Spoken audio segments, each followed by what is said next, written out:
हरे राम राम राम हरे हरे, हरे कृष्ण कृष्ण कृष्ण हरे हरे.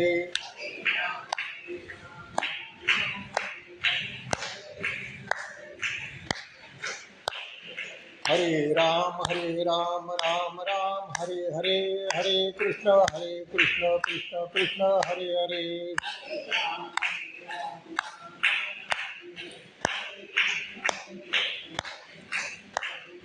हरे राम राम हरे हरे, हरे कृष्ण कृष्ण कृष्ण हरे हरे.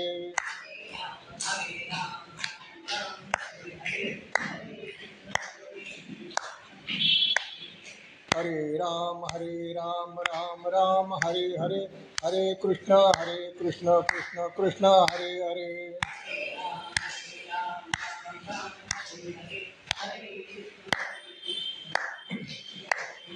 हरे राम राम हरे हरे, हरे कृष्ण कृष्ण कृष्ण हरे हरे.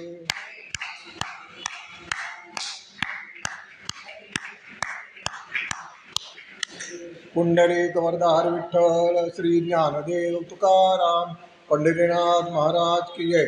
माऊली ज्ञानेश्वर महाराज की जय. जगद्गुरु तुकाराम महाराज की जय. शांती ब्रह्म एकनाथ महाराज की जय. समर्थ रामदास स्वामी महाराज की जय. श्री सद्गुरु जंगली महाराज की जय. श्री शिवछत्रपती शिवाजी महाराज की जय. सब संतन की जय. अवधूत चिंतन श्री गुरुदेव दत्त. भगवान गोपाल कृष्ण स्वरूप अशा सगळ्या श्रोत्यांना माझा नमस्कार.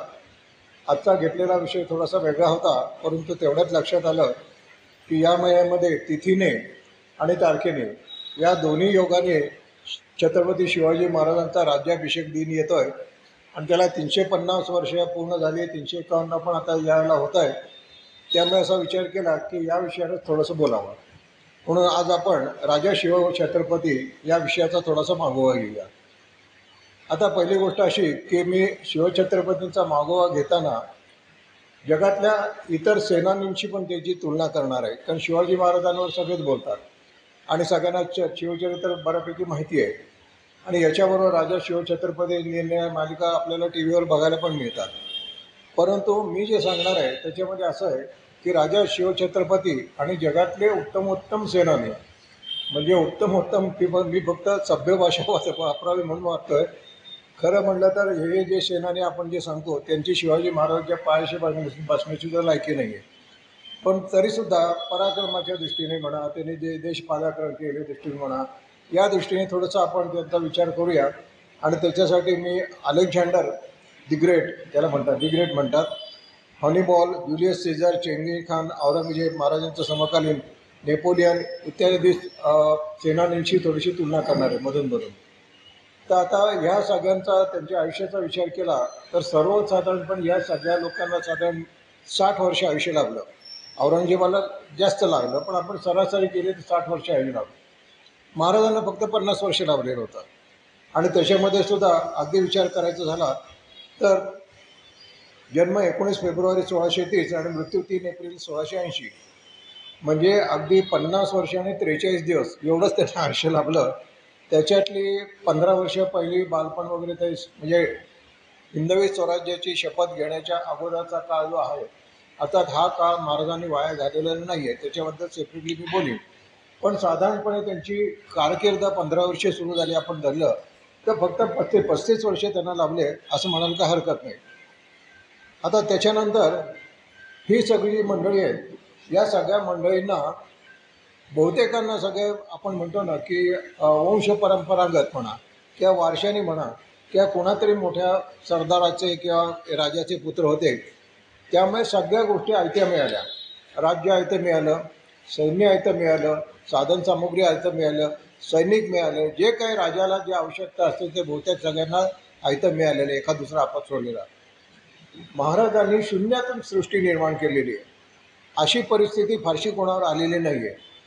काही लोकांनी त्या ठिकाणी राज्यक्रांती, आता नेपोलियनने राज्यक्रांती केली, पण त्यावेळेला त्याला ते नंतर त्याला फ्रान्सचं सैन्य मिळालं त्या ठिकाणी.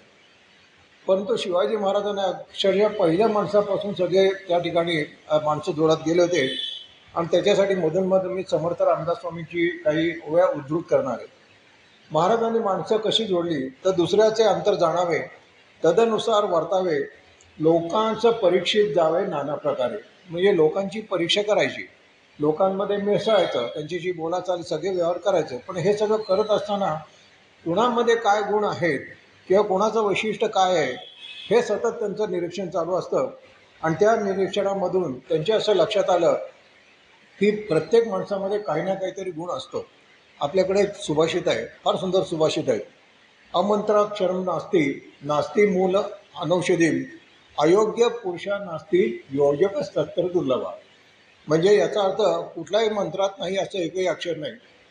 त्यानंतर कुठलंही झाडाचं मूळ हे औषधी नाही असं होत नाही, त्या ठिकाणी काहीतरी औषधं असतात.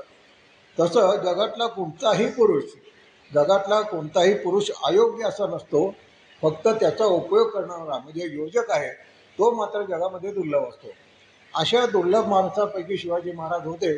त्यामुळे त्यांनी कोणाकोणाला परीक्षा करून घेतलं ते आपण एक दोन तीन बघूया. तर यशाजी कंक हा कुस्तीच्या फडात मिळाला आणि त्याचा उपयोग असा झाला की महाराज एकदा गोवळकोंड्याला गेले होते. त्या गोवळकोंड्याच्या त्या सुलतानाशी त्यांचा तह वगैरे पण झाला.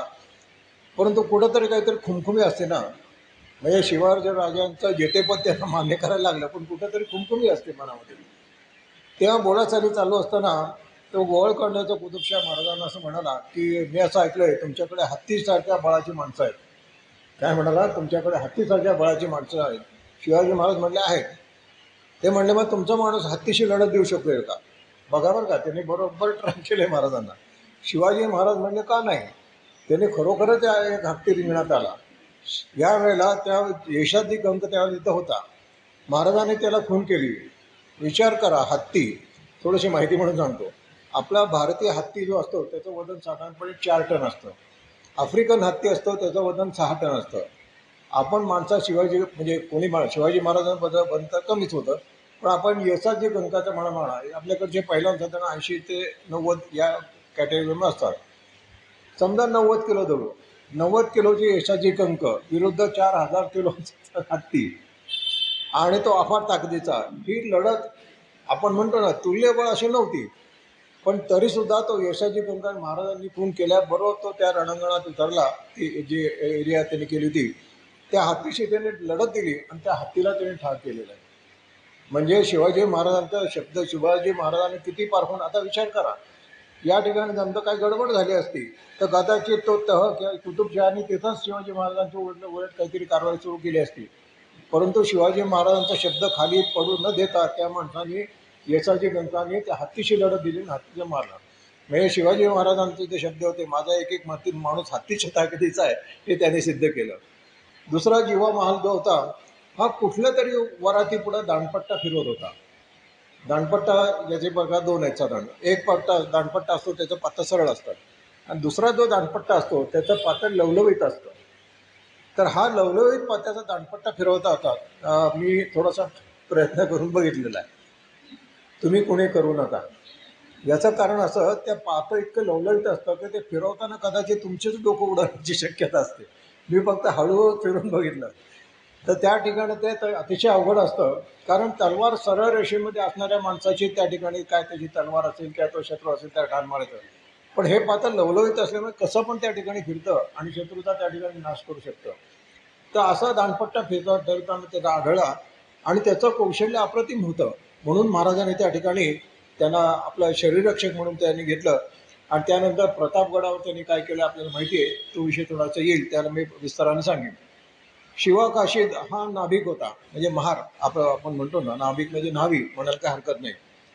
परंतु तरीसुद्धा महाराजांनी त्याचं कौशल्य त्याच्या लक्षात आलं आणि त्याला दाखल करून घेतलं. आणि त्या शिवकाशीदाने पन्हाळ्याच्या वेढ्यातून निसटून जायला मदत केली. शिवाजी महाराजांचं रूप पण त्याने घेतलं आणि त्यानंतर त्याला माहिती होतं की आपण पकडले गेलो तर आपला निकाल लागणार आहे. पण तरीसुद्धा त्याची पर्वा न करता शिवाजी महाराज सुरक्षित बाहेर जावेत म्हणून पहिल्याने त्यांनी काही चोरवाटा पण दाखवल्या.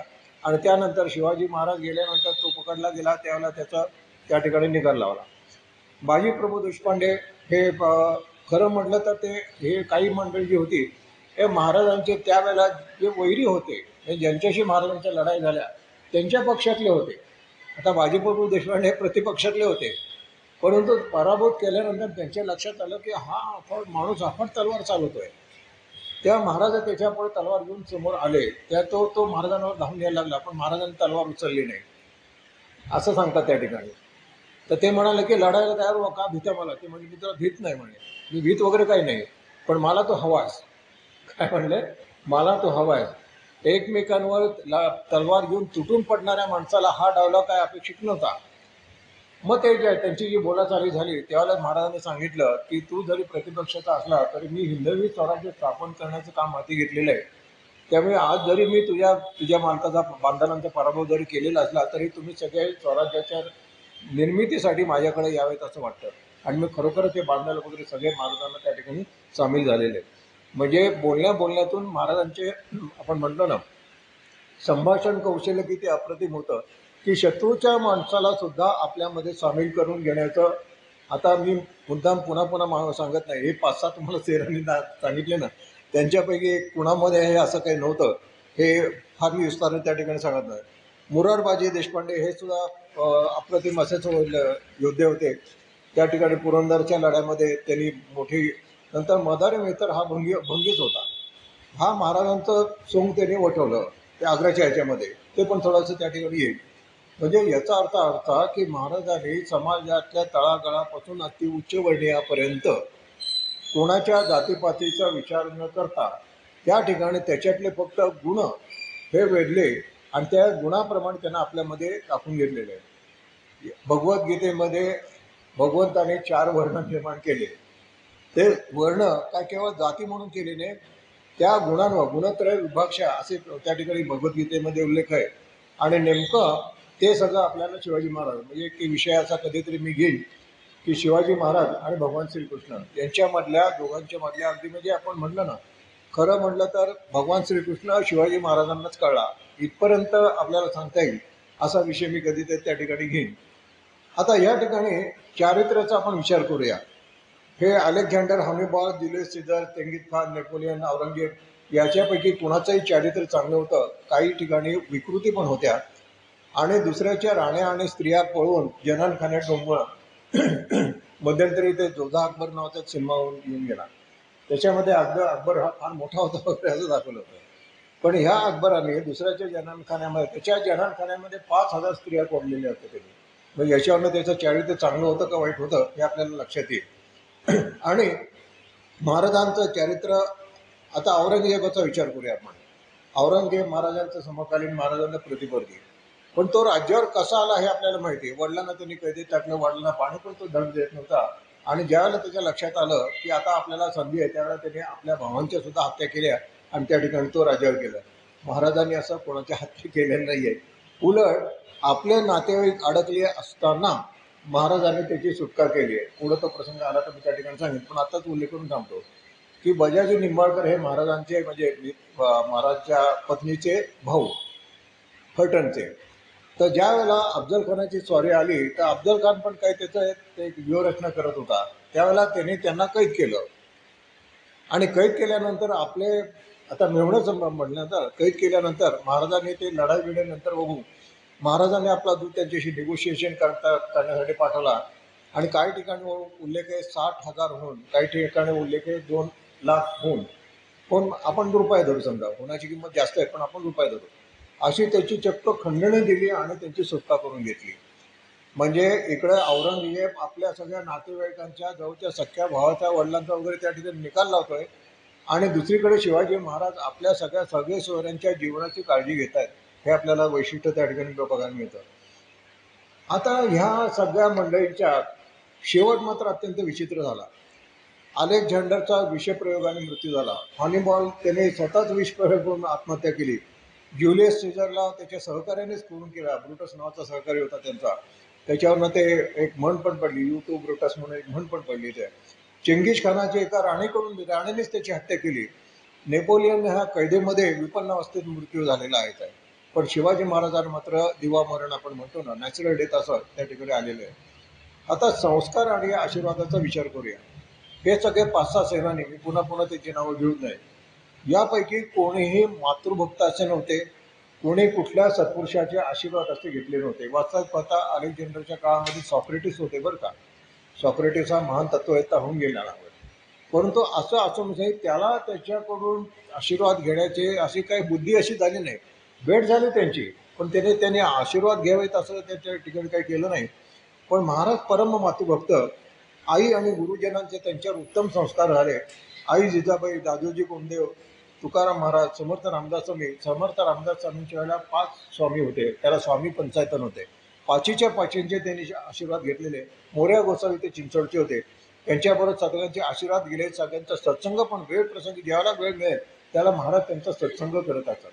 सत्संग म्हणजे त्यांच्या सहवासात जाऊन काही जसा वेळ मिळेल तसं त्या काळ काढणे. हे कशासाठी की त्यांच्यात काय चांगले गुण आहेत हे आपल्याला बघता येतात आणि हे चांगले गुण आपल्याला आत्मसात करायला जमतात. आता आपल्याला असं वाटतं की सत्संग ज्यांना आयुष्यामध्ये पाप झालेले त्यांनी सत्संग करावा असं नाही. देवदेवतांनी सुद्धा सत्संग केलेले आहेत, पण जरा विषय जास्त लांबायला नको म्हणून मी कधीतरी त्याचा उल्लेख करीन त्या ठिकाणी. आणि याच्याबरोबर नुसतं त्यांचा सत्संग चालत असे असं नाही, नुसतेच आशीर्वाद घेतले असं नाही. ह्या सगळ्या साधुसंत मंडळींनी महाराजांना अनेक प्रकारे मदत केलेली आहे. त्याच्यातली एकच रामदास स्वामींची मदत सांगतो. रामदास स्वामींचे संपूर्ण भारतामध्ये 1100 मठ होते. किती अजूनही ते आहेत. यामध्ये भक्तिभावना वगैरे सगळं चालत असे, बलोपासना पण चालत असे.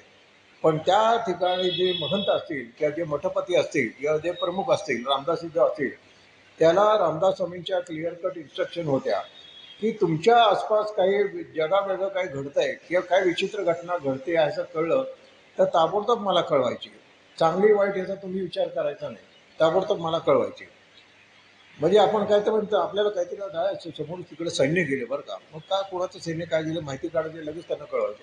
अशा सगळ्या 1100 त्या ठिकाणी मठ जे होते, त्या 1100 मठाचे अगदी मठपती म्हणजे 2200 डोळे संपूर्ण भारतावर रोखलेले होते किंवा 2200पेक्षा जास्त त्यांचे अनुयायी पण असतील. एवढे डोळे सगळे त्या ठिकाणी भारतावर रोखले होते आणि त्यांच्यातून त्यांना माहिती मिळेल. आणि कुठल्याही मठात काही झालं तरी आता या ठिकाणी आपल्याकडे मीडिया वगैरे सगळं भरपूर आहे. आता तुम्हाला समजा तुमचे डॉक्टर अमेरिकेत गेले, तुम्हाला काय होत आहे, तुम्ही त्या व्हॉट्सअपवर म्हणा की इंस्टाग्रामवर त्यांना मेसेज पाठवला, डॉक्टर मला असं असं होत आहे, 5 सेकंदात त्याचं उत्तर येतं. काय करायचं आहे, ही गोळी घ्या, ती गोळी घ्या, जे काय असेल ते त्या ठिकाणी. त्यावेळेला असं काहीच नव्हतं. म्हणजे प्रत्यक्ष कम्युनिकेशन जाऊन सांगणं असं असून सुद्धा लांबच्या लांब मठावरून रामदास स्वामींचा मेसेज रामदास स्वामींकडे तो जर मठपती 8 दिवसाच्या आत मेसेज पोहोचत असेल. म्हणजे काय जबरदस्त. आपण मी इंग्रजी शब्द वापरतो, हे नेटवर्क होतं माहितीचं त्या ठिकाणी, नेटवर्क महाराजांनी स्थापन केलं होतं असं म्हणायला काही हरकत नाही. आणि अफजल खानाच्या स्वारीच्या वेळेला त्यांचा उपयोग पण झाला. ज्यावेळेला अफजल खान निघाला त्यावेळेला रामदास स्वामींना ही खबर कळली. रामदास स्वामींनी शिवाजी महाराजांना एक ओळीबद्ध पत्र पाठवलं. ते पत्र अजूनही उपलब्ध आहे.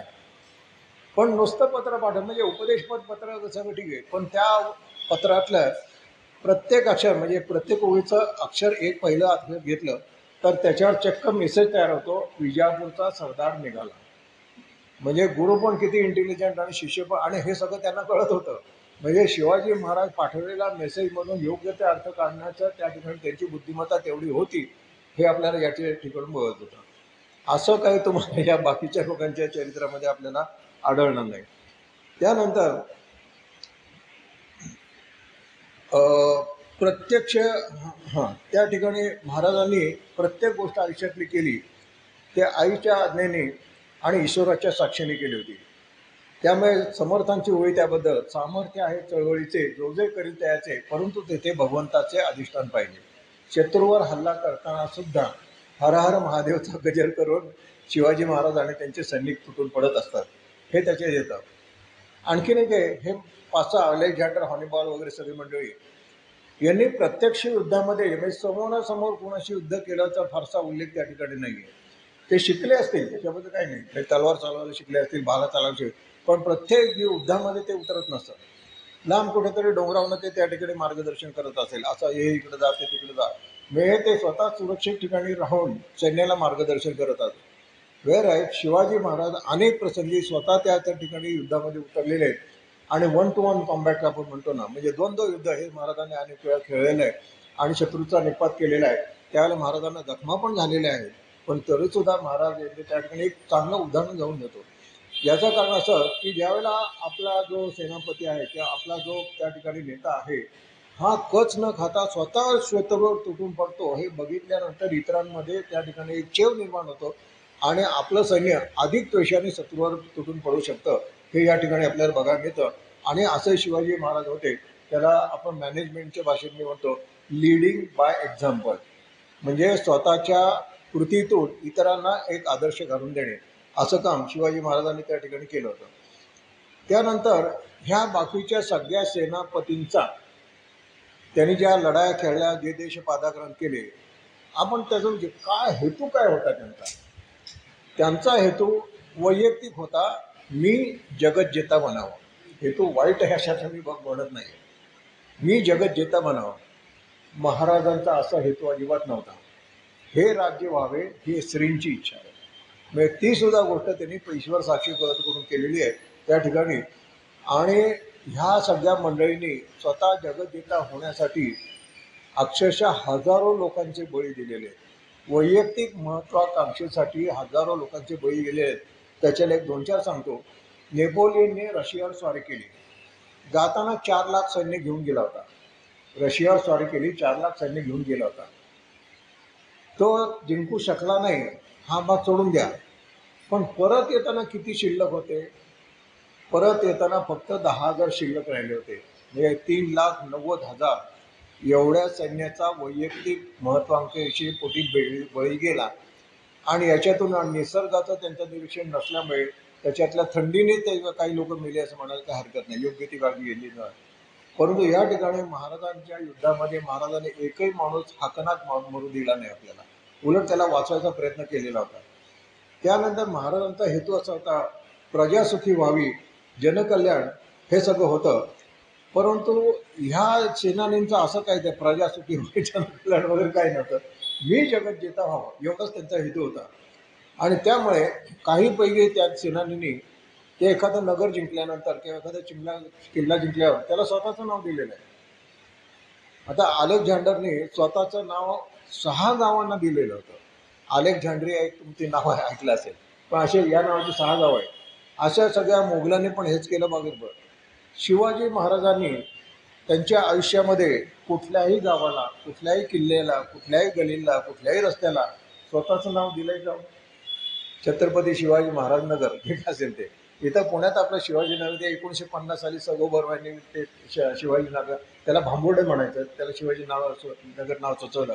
तेव्हा शिवाजीनगर आपण त्या ठिकाणी म्हणायला लागलो. किंवा जिजाबाईचं नाव दिलंय स्वतः, ठीक आहे, स्वतःचं नाही. आईचं नाव दिलंय का? नाही. वडिलांचं नाव दिलंय का? नाही. कुणाचं नाव?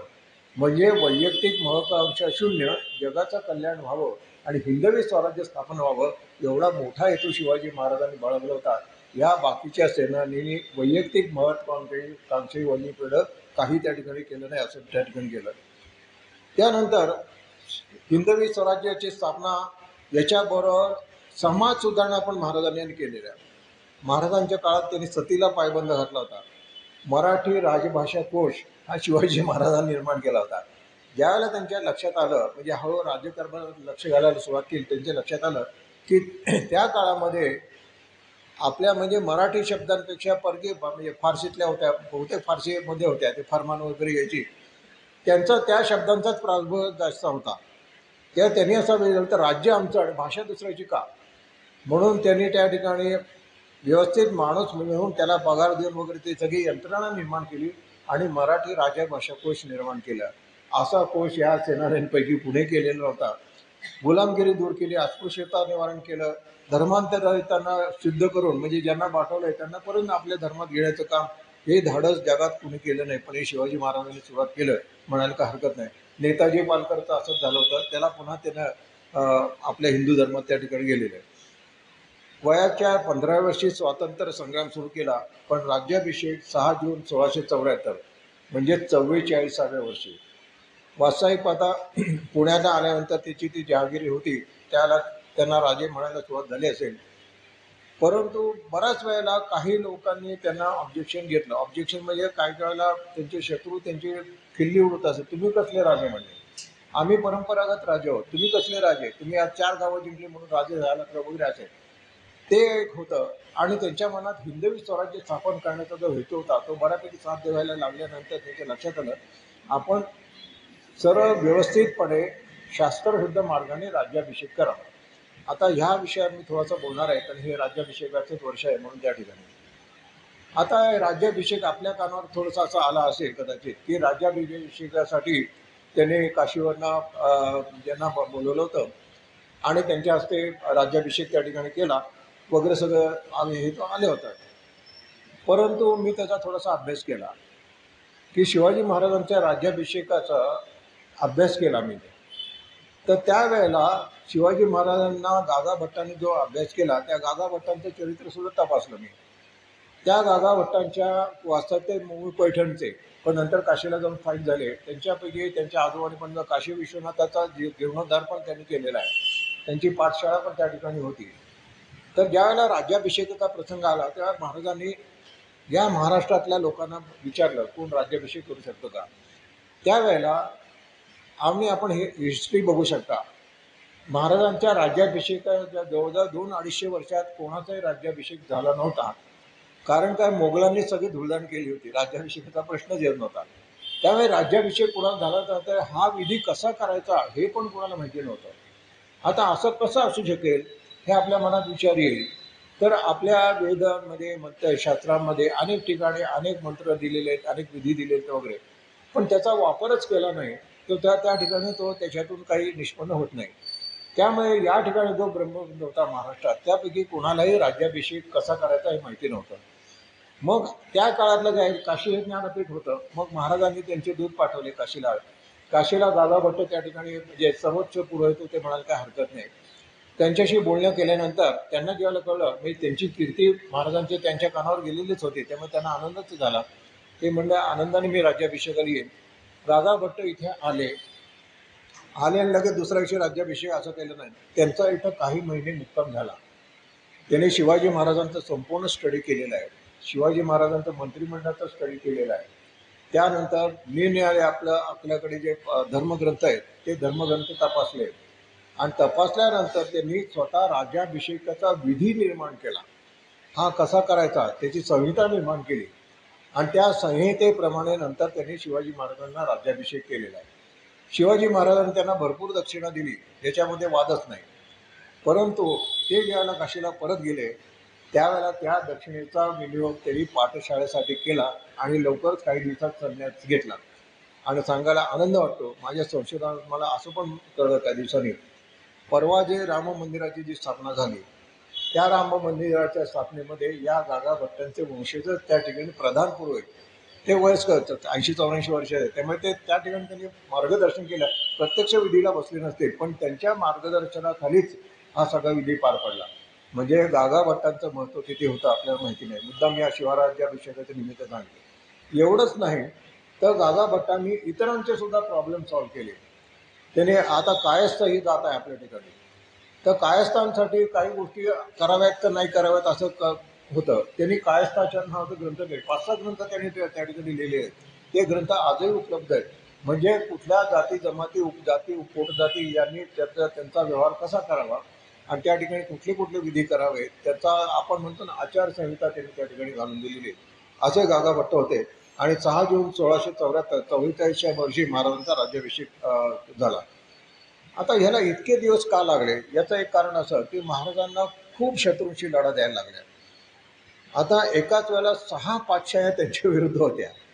म्हणजे निजाम अहमदनगरचा, दिल्ली मोगल, आदिलशाह बिजापूर, कुतुबशाह गोळकोंडा, हिमाचल इलेचूर, बिदरचा बिदरशाही, फिरंगी होते, इंग्रज होते, पोर्तुगीज होते, डच होते. म्हणजे एक शिवाजी महाराजांच्याबद्दल एक डायलॉग येतो, तमाम सारे राजपूत, बुंडेल, पठाण, मुगल, तुर्क, इराणी, बगदादी, हाबशी, अरबी, कजाकी, उझबेकी और फिरंगी फौज के मनसबदार जिन्हें शिवाजीने शिकस्त दिली. मी या सगळ्यांचा शिवाजी महाराजांनी पराभव केला.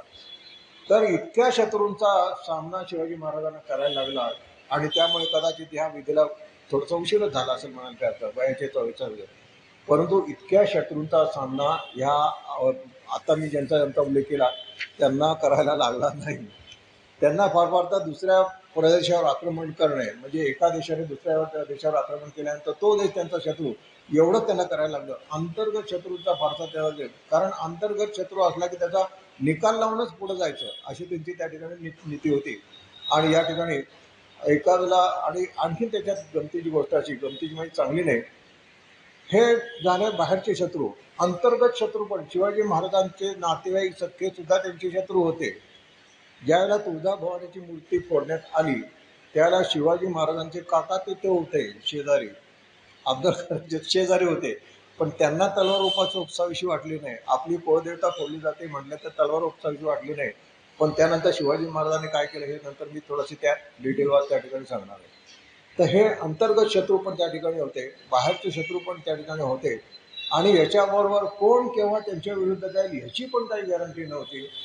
दुर्दैवाची गोष्ट म्हणजे शिवाजी महाराजांचा पुत्र संभाजी हा सुद्धा एक दिवस औरंगजेबाला सामील झाला. म्हणजे एखाद्या माणसाला फ्रस्ट्रेशन येण्याची किती सिच्युएशन यावी, पण शिवाजी महाराजांनी आपलं हिंदवी स्वराज्याचं जे स्वप्न होतं ते साकार केल्याशिवाय ते थांबले नाहीत, ते विचलित पण झाले नाहीत. म्हणून रामदास स्वामींनी त्यांना निश्चयाचा महावीर म्हणून उत्पन्न. आपल्या आयुष्यात सुद्धा संकटाचे प्रसंग येतात, आपण खचून जातो. थोडंसं आपण समजा शिवचरित्राचा अभ्यास केला आणि त्यांना जी संकट आली, अहो आयुष्य पोटात असल्यापासून, म्हणजे जसं आपण म्हणतो ना श्रीकृष्णाचं होतं तसं, आयुष्य पोटात असल्यापासून शत्रू. म्हणजे झालं होतं असं की लखोजी जाधव म्हणजे शिवाजी महाराजांच्या आजोबाचं, तर त्या ठिकाणी शहाजी राजांना पकडण्यासाठी त्यांचा पाठलाग करत होते. तर या पाठलागामध्ये जिजाबाई त्या ठिकाणी होत्या आणि त्या पोटुशी होत्या. तेव्हा त्यांच्या लक्षात आलं ही गडबड, आपल्याला एक तर त्या स्पीडने जाता येणार नाही आणि ही म्हणजे हिचे दिवस भरत आलेले आहेत, आता हिला आपल्याबरोबर पळवण्यात त्या अर्थ नाही. म्हणून त्यांनी त्यांना शिवनेवर पाठवलं आणि स्वतः पळत सुटले. म्हणजे सापडले असते तर शहाजी राजांचा निकालच लागला असता वगैरे, आणि हिचं काय झालं असतं काय सांगता येत नाही आपल्याला. असो, म्हणजे जन्मजात त्यांच्या शत्रू आणि मरेपर्यंत शत्रू होतेच होते. अशा सगळ्या शत्रूची लढा देऊन हिंदवी स्वराज स्थापन केलं. अशी असामान्य कामगिरी मी आता ज्यांचा उल्लेख केला त्यापैकी कोणीही केलेली नाही आहे. म्हणून शिवाजी महाराज सर्वश्रेष्ठ सेनापती असं म्हणायला हरकत नाही. सैन्य किती होतं? मोगलांचं सैन्य 3 लाख होतं. आदिलशाह कुतुबशाह यांचं कमीत कमी 75,000. महाराजांचं एकदाच सैन्य सगळं एकत्र झालं होतं ते 40,000 भरलं होतं. म्हणजे त्यावेळेला भरलं होतं, एरवी ते तेवढे सैनिक नसतच असं. त्यामुळे त्या ठिकाणी हे आधीचे जे सेनाधी त्यांचं युद्ध पद्धती पारंपरिक असायची. म्हणजे अमुक एक देश जिंकायचा तर तिथे जाऊन त्यांचा हल्ला करायचा आणि संख्याबळावर आणि त्या ठिकाणी शौर्यावर तो देश जिंकायचा. शिवाजी महाराजांना तर मी मगाशी सांगितलं शून्यापासून सुरुवात करायला लागली.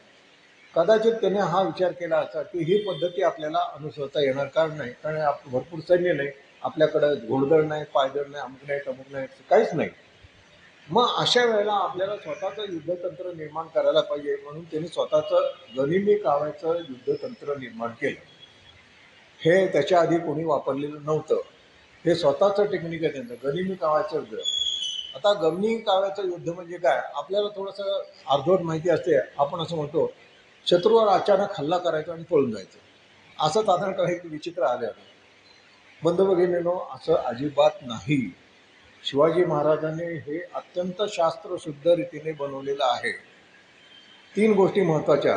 पहिली गोष्ट की या ठिकाणी इंग्रजी शब्द वापरतो, टाईम, प्लेस अँड मेथड. म्हणजे युद्धाची वेळ, युद्धाची जागा आणि युद्धाची मेथड, म्हणजे त्या ठिकाणी आपण कुठल्या पद्धतीने हे आपण ठरवायचं, शत्रूला ठरवू द्यायचं नाही. काय म्हणतो मी, लक्षात ठेवा. शत्रूला असं चालेल का? नाही, तुम्ही म्हणाल तसं युद्ध ठेवू. आपण ठरवू त्या जागी, आपण ठरवलेल्या वेळेला आणि आपण ठरवलेल्या पद्धतीने शत्रूशी युद्ध करायचं. त्याच्या टर्म्स कंडिशन आपण ठरवायच्या, शत्रूला ठरवू द्यायचं नाही. पटेल का असं? औरंगजेबाला सांगितलं, शाहिस्ते खानाला सांगितलं, कोणाला सांगितलं की बा हे अशा अमुक मेथडने आणि अमुक वेळा आपण युद्ध करू, चालेल का? बरं, चालेल का? पण शिवाजी महाराजांनी हे प्रत्यक्षात घडवून आणलं. तर त्याच्यातलं एक आदर्श उदाहरण त्या ठिकाणी प्रतापगडची लाईट थोडंसं मी डिटेलमध्ये सांगणार आहे. म्हणजे याच्यातली प्रत्येक गोष्ट शिवाजी महाराजांनी बरोबर कशी केली ते आपल्याला माहिती आहे. युद्धाची पद्धती, महाराजांनी अनेक प्रकारची युद्ध केली. म्हणजे हल्ला करून पळून जायचं, शत्रूची दिशाभूल करायची, आवई उठवायची, त्याच्यानंतर शत्रूला म्हणजे आम्ही तुम्हाला सामील झालो असं दाखवायचं, त्या ठिकाणी शत्रूला निकाल लावायचा. म्हणजे कुठली मेथड त्यांनी वापरली असे नाही. परंतु तरीसुद्धा शिवाजी महाराजांच्या सगळ्या लढाईचा तुम्ही विचार केला तर एकदा वापरलेली मेथड शिवाजी महाराजांनी परत वापरली नाही. काय अफाट बुद्धिमत्ता असेल त्याला. इथं ज्यावेळेला आपण म्हणतो ना शास्त्राखानावर हल्ला केला त्यावेळेला वास्तविक पाहता तो 1.25 लाख फौजेनीशी आला होता. तिथे कमीत कमी 1 लाख फौज तरी आहेत. एक काही फौज तरी फिरती ठेवली होती इतर ठिकाणी जिंकायला वगैरे. समजा 75 ते 80,000 तरी या ठिकाणी सैन्य त्या ठिकाणी होतं. लाल मला तो होता आणि आसपासची सगळी सैन्याची चावल होती. अशा ठिकाणी शत्रूवर अचानक हल्ला करायचा ते सुद्धा मोजके. काही लोकांचं म्हणणं 300 मावळे घेऊन शिवाजी महाराज फक्त गेले होते. काही लोकांचं म्हणणं 600 मावळे. 300 असो 600 असो विरुद्ध 75,000 तुलना होणे नाही.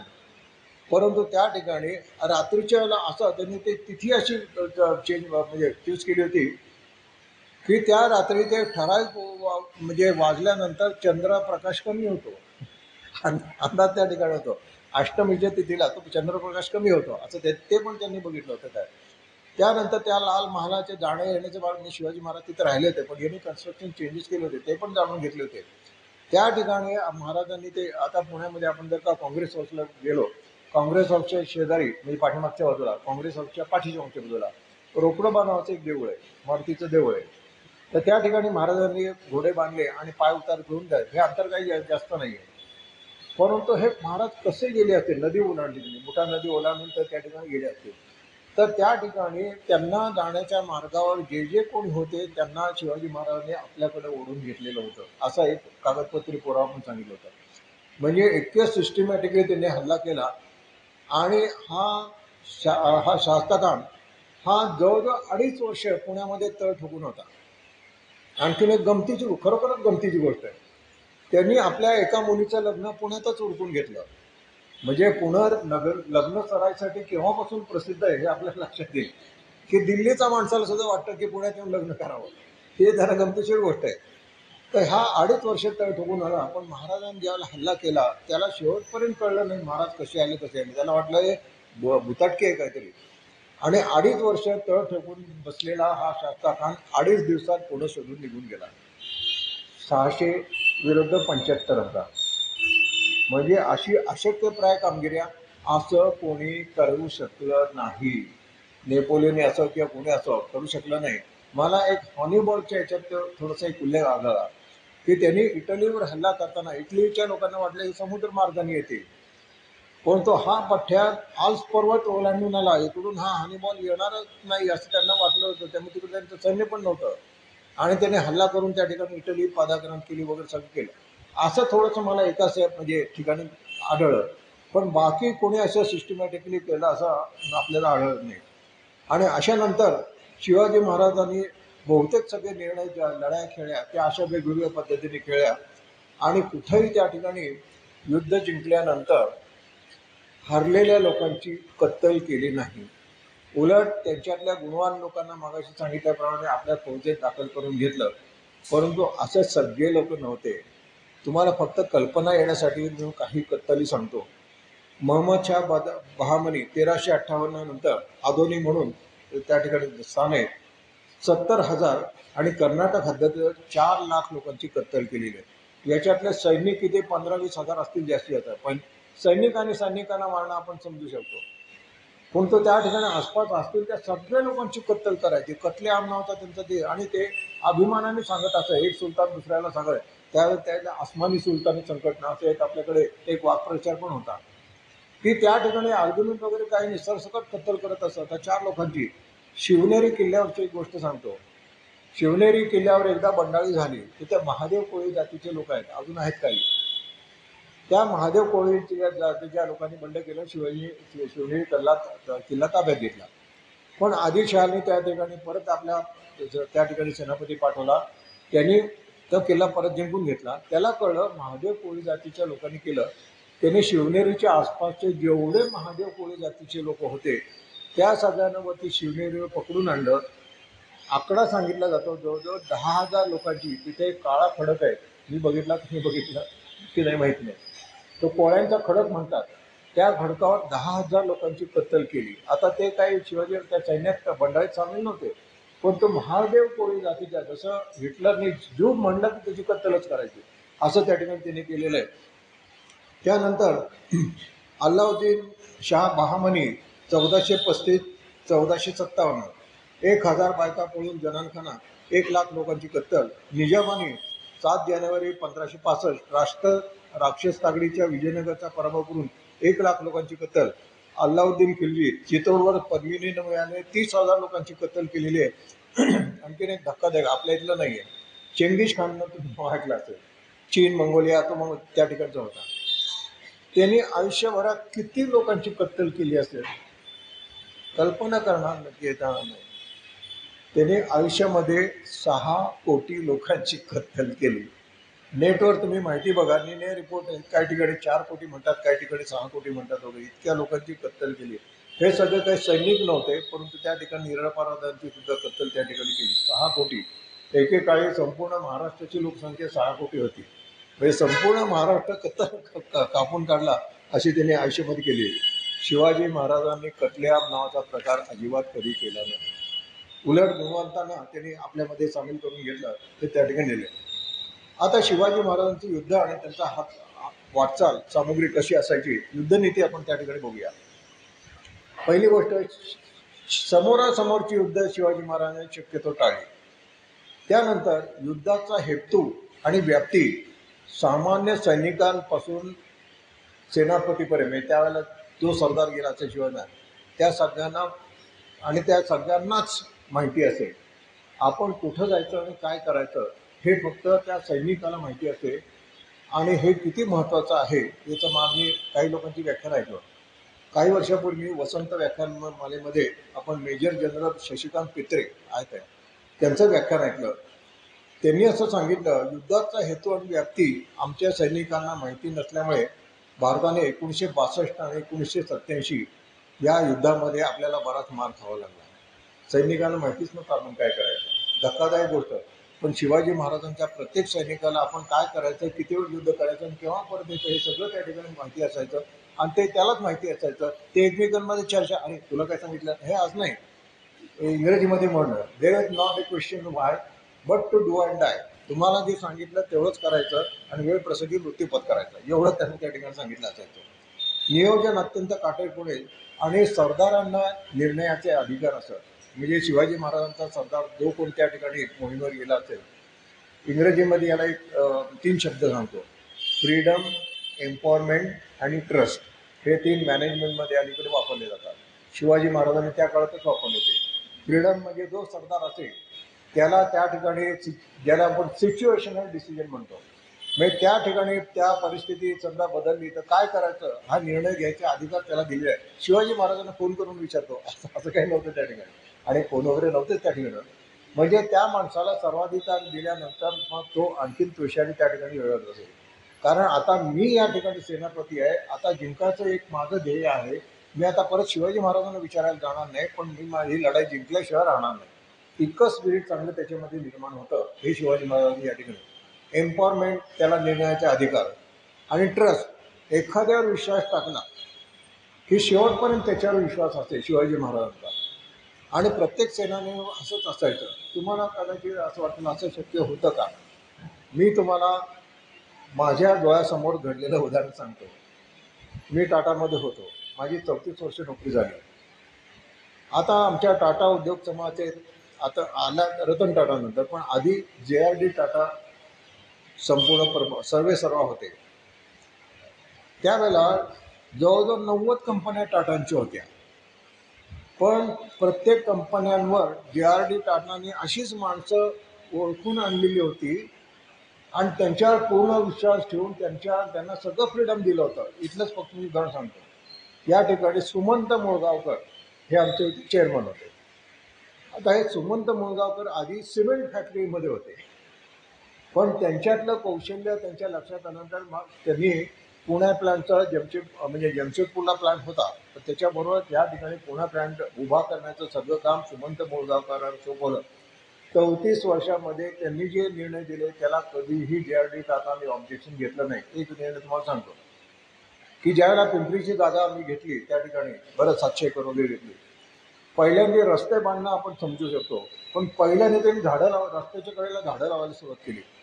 शेअर होल्डर्सने ऑब्जेक्शन घेतलं, अहो ट्रक मॅन्युफॅक्चर करा, आम्ही पैसे गुंतवले ते ट्रकच्या विक्रीतून जो नफा होईल त्यातून आम्हाला जे काय पैसे मिळतील ते झाडं कशाला लावत बसताय. JRD टाटाने श्रीमंत मुळगावकरांना विचारलं नाही तू झाडं का लावतोस म्हणून, कारण ते एकदा तुझ्यावर विश्वास ठेवला की तू जे करेल ते मला मान्य. अशी माणसं त्या ठिकाणी गेलेली आहे. त्यामुळे आता टाटा मोटरचं स्वरूप किती मोठं झालं ते हे माझ्या डोळ्यासमोर घडलेलं त्या ठिकाणी. ऋषी मोदी जमशेदपूरचा टिस्कोचं त्यांना काम द्यायला, अजित केरकर इंडियन हॉटेलचं त्यांनी केलेलं होतं. अशा अनेक गुणवान लोकांना त्या ठिकाणी JRD टाटा स्वतः फक्त 12वी शिकलेले होते बरं का, फक्त 12वी शिकलेले होते. ते 12वी झाले होते की नाही माहिती नाही, परंतु 12वी पण आपण म्हणून शिकले होते. परंतु एवढ्या मोठ्या उद्योग समूहाचं ते नेतृत्व तर यशस्वीरित्या केले. पण असे गुणवान लोक पाठवून त्यांना संपूर्ण त्या ठिकाणी फ्रीडम दिलं, फ्रीडम एम्पॉवरमेंट ट्रस्ट दिले. त्यामुळे त्या मंडळींनी जे कंपन्या हाती घेतल्या होत्या त्या सगळ्याचं त्यांनी सोनं केलं. म्हणजे या 3 गोष्टींमुळे किती फरक पडू शकतो, असा फरक शिवाजी महाराजांनी प्रत्येक सरदाराच्या बाबतीत केलेला होता. आणि त्या ठिकाणी नियोजन अत्यंत काटेकोरपणे, आणि त्या नियोजनाबरोबर आणखीन एक गोष्ट शिवाजी महाराज करत असतात. ज्यावेळेला एखादी मोहीम आखायची झाली तर त्या मोहिमेचं नेतृत्व तर करायचं, युद्धनीती वगैरे शिवाजी महाराज ठरवायचं, परंतु त्या संपूर्ण प्रदेशाचा अभ्यास शिवाजी महाराज करत असतात. तिथं कोण लोक आहेत त्याचा अभ्यास करत असतात, त्यातले शत्रू किती आहेत त्याचा अभ्यास करत, मित्र किती आहेत त्याचा अभ्यास करत आहेत, तिथं जाण्याचे रस्ते कसे आहेत त्याचा अभ्यास करत असतात, शिवाय येण्याचे रस्ते कसं जाय, प्रसंगी पळून जायला लागलं तर कसं जाता येईल, हे सगळ्यांचा स्टडी त्यांचा तयार असेल, मोहिमेच्या अगोदरच तयार असेल. त्यामुळे शिवाजी महाराज आता काय करू, इकडं आलं आता कुठं जायचं असं कधीच झालं नाही. उलट शत्रूला प्रश्न पडायचा आता आपण याच्यातून कसं निष्ठायचं असं त्या ठिकाणी मत आहे. म्हणजे भौगोलिक अभ्यास हा शिवाजी महाराजांनी अत्यंत काटबळ, याला समर्थाने म्हणले, अभ्यासाने प्रकटावे नाहीतर झाकून असावे, प्रकट होऊन नसावे हे बरे नव्हे. संपूर्ण जीवनामध्ये शिवाजी महाराजांनी हा अभ्यास व्यवस्थित केला. त्यामुळे बहुतांशी ठिकाणी त्यांना युद्धामध्ये सामुग्री नगण्य असताना सुद्धा यश मिळालं होतं. मगाशी मी सांगितलं मोगलांचं सैन्य किती होतं, यांचं सैन्य किती होतं. मोगलांचं सैन्य 1.25 लाख, 1.5 लाख, 2 लाख, 3 लाख, दिवसातून जास्तीत जास्त 2 किलोमीटर जायचं. किती? जास्तीत जास्त 2 किलोमीटर. कारण विचार करा ना, एवढं सगळं ते बैलगाड्या, ते सामान सुमान, हाती घोडे वगैरे सगळे घेऊन जायचं कसं. बरं आता 6 पदरी रस्ते वगैरे असं काही नव्हतं त्या ठिकाणी, जेमतेम बैलगाडी जाईल असे रस्ते त्या काळात असायचे, थोडे मोठे असतील कदाचित. तर यामुळे पण शिवाजी महाराजांचा आपण एक अलीकडच्या काळात एक शब्द वापरतो, रॅपिड ॲक्शन फोर्स. म्हणजे आपल्या पोलीस दलात एक विभाग असतो रॅपिड ॲक्शन फोर्स, की त्यांना बाकीचं काही नाही, त्या ठिकाणी एक समस्या निर्माण झाल्यानंतर त्यांनी त्या ठिकाणी जायचं आणि कायदा सुव्यवस्था लगेच स्थापन करायची. त्यासाठी त्यांना सर्वाधिकार केलं. म्हणजे ते रॅपिड ॲक्शन फोर्स आल्यानंतर पाहिजे ते चोपायला सुरुवात करतात आणि ते सिच्युएशन कंट्रोलमध्ये आणतात. शिवाजी महाराजांचा प्रत्येक सैनिक रॅपिड ॲक्शन फोर्स होता असं म्हणायला काही हरकत नाही. आणि शिवाजी महाराजांनी वेळ प्रसंगी 150 किलोमीटरची मजल मांडलेली आहे आणि घोडदळावर मारलेली आहे आणि पायदळावरनं सुद्धा किती मारलेली आहे. विशाळगडच्या आपल्या लढाईत आपल्याला माहिती, जवळ 40-42 किलोमीटर रातोरात त्या माणसांनी पायी शिवाय बरं खांद्यावर पालखी घेऊन पण गेले त्या ठिकाणी. अशी त्या ठिकाणी त्यांच्या हालचाली होत्या. आणि जरुरी पुरत्या गोष्टी जवळ बाळगायच्या, बाकीच्या ज्या गोष्टी आहेत ते जनतेकडून घ्यायच्या, पण जनतेकडून पैसे घ्यायच्या, कुणाचाही 1 रुपया सुद्धा नुकसान करायचं नाही. शक्य आहे का? पण ते करून दाखवलं त्याने, हे अत्यंत त्या ठिकाणी महत्त्वाचं म्हणायला हरकत नाही. आणि बहुतेक सगळ्या लढाया त्यांनी जे जिंकल्या त्या या गनिमी कावाच्या टेक्निकने आणि त्यानंतर युद्धभूमीच्या माहितीने. गुप्तहेर खातं शिवाजी महाराजांना आपल्याला फक्त बहिर्जी नाईक माहिती आहे. मी बाबासाहेब पुरंदर यांच्या व्याख्यानात असं ऐकलं की बहिर्जी नाईकाच्या अंडर 35 मुख्य गुप्तहेर होते आणि उपगुप्तहेर असंख्य होते, आणि त्यापैकी एकाच दुसऱ्याला माहिती नसायचं की हा पण गुप्तहेर आहे, मी पण गुप्तहेर आहे. आता नावच गुप्तहेर म्हणल्यानंतर त्याने तुमचं कसं चाललंय, मी पण आहे बरं का तुमच्यावर, असं करून काय उपयोग नाही. एकाची दुसऱ्याला माहिती नसायची, पण त्यांच्यातलं कोऑर्डिनेशन ते व्यवस्थित असायचं. आणि ह्या सगळ्यांचे इन्चार्ज होते बहिर्जी नाईक. आणि त्या बहिर्जी नाईकांमध्ये अनेक गोष्टी होत्या, त्यांना अनेक पक्षांचे आवाज काढता येत असत, अनेक ठिकाणी बहुरूपीचं काम करत असत, त्या ठिकाणी वेषांतर पण करत असेल, असे बहुगुणी माणूस होता. आणि त्यांना फक्त रिपोर्टिंग टू शिवाजी महाराज, बाकी कोणा, आणि ते संपर्कात पण फारसे आले नाही आहेत. एकच पण त्या ठिकाणी उदाहरण सांगतो की ज्यावेळेला शिवाजी महाराजांचा राज्याभिषेक झाला त्याला हेनरी ऑक्झंडेल नावाचा ब्रिटिशांचा तो त्या ठिकाणी वाखारीचा प्रमुख त्या ठिकाणी आला होता. तर राज्याभिषेक चालू होता त्यावेळेला एक माणूस त्याला तिथे कोपऱ्यात उभा राहिलेला दिसला. त्याला काहीतरी, ब्रिटिश माणसं हुशार असतात, त्याला काहीतरी जाणवलं आणि नंतर त्याने असं लिहून ठेवलं होतं की सुरतेची वाखार ज्याला म्हणजे शिवाजी महाराजांनी हल्ला केला त्याला आमच्या वखारीच्या आसपास हा माणूस घोटाळत होता भिकाऱ्याच्या वेशात. हा इथं कसा काय राज्याभिषेक होतं. त्यांनी चौकशी केली, त्याला थोडंफार कळलं की हा शिवाजी महाराजांचा गुप्तहेर खात्याचा प्रमुख बहिर्जी नाईक होता. म्हणजे त्या ब्रिटिशांनी ते ओळखलं मात्र की हा त्या ठिकाणी होता. पण ही खबरबात कोणालाच नसायची आणि अतिशय सुंदर गुप्तहेर खातं म्हणजे रामदास स्वामींवर अवलंबून पूर्णपणे नाही, जरी आशीर्वाद असले तरी शिवाजी महाराज तसं म्हटलं तर कुणावरही अवलंबून राहिले नाही. त्यांनी स्वतःचं त्या ज्या ठिकाणी निर्णय घेणं, ते स्वतःचे टेक्निक वापरणं, या सगळ्या गोष्टी त्या ठिकाणी केलेल्या आहेत आणि त्यामुळे शिवाजी महाराजांनी आयुष्यभर यशच मिळवलं असं म्हणायला काही हरकत नाही. आता थोडासा किल्ल्यांचा उल्लेख करतो. शिवाजी महाराजांकडे 365 किल्ले होते असं सांगितलं जातं. होते 365च्या दरम्यान होते. त्यातले 111 किल्ले शिवाजी महाराजांनी स्वतःच बांधलेले.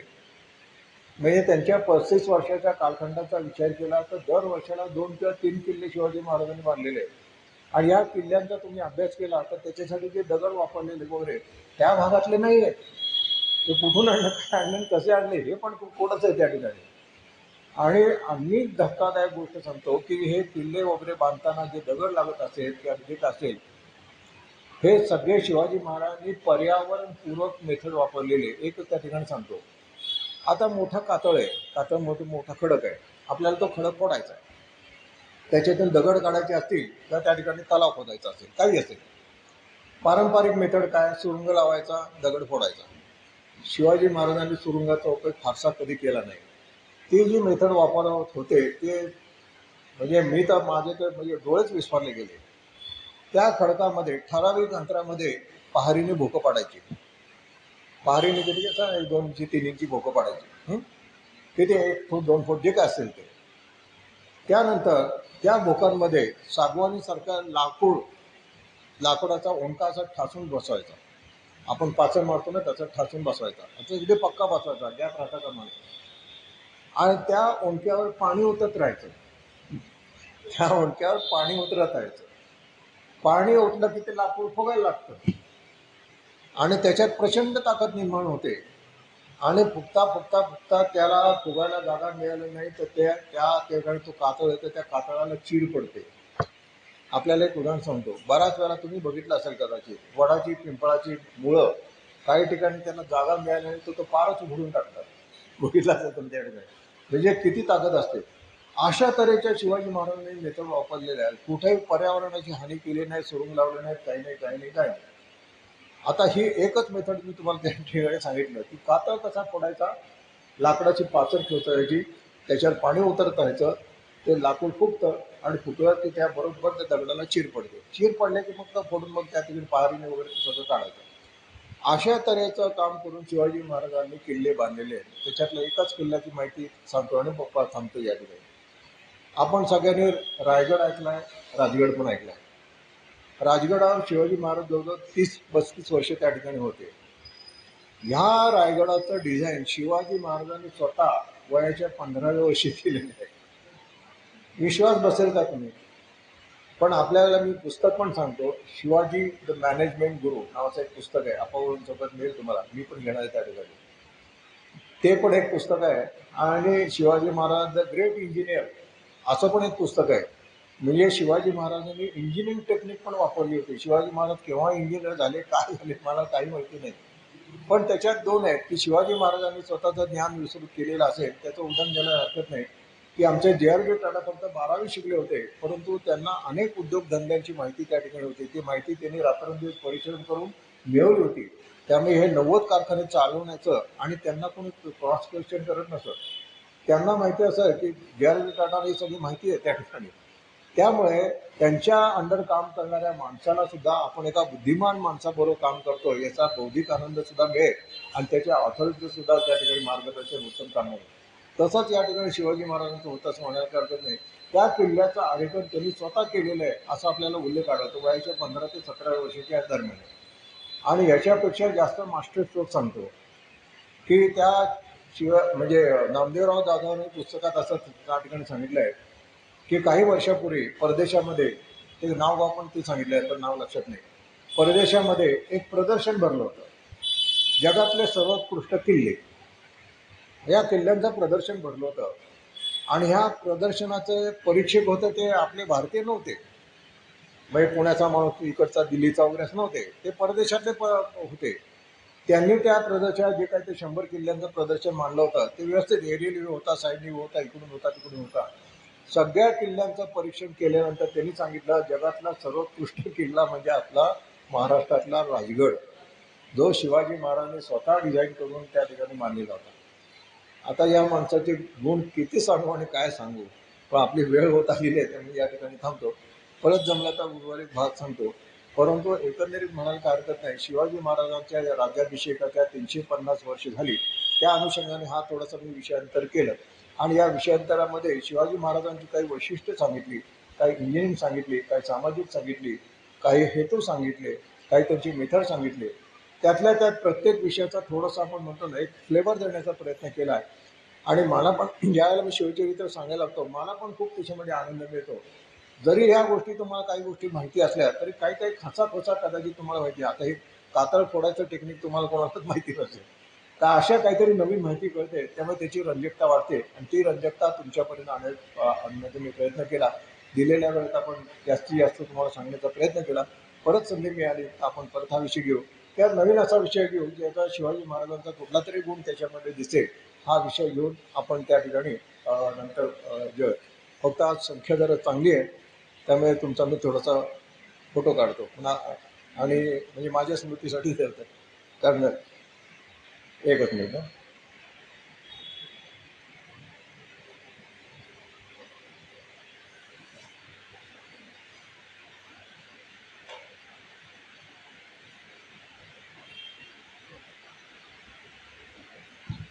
झालेली सेवा शिवाजी महाराजांच्या चरणी आपण अर्पण करूया आणि या ठिकाणी थांबूया. कुंडलिक वरदाहरी विठ्ठल श्री ज्ञानदेव तुकाराम पंढरीनाथ महाराज की जय. माऊली ज्ञानेश्वर महाराज की जय. जगद्गुरु तुकाराम महाराज की जय. शांती ब्रह्म एकनाथ महाराज की जय. समर्थ रामदास स्वामी महाराज की जय. श्री सद्गुरु जननी महाराज की जय. छत्रपती शिवाजी महाराज की जय. सब संतन की जय. अवधूत चिंतन श्री गुरुदेव दत्त. आरती.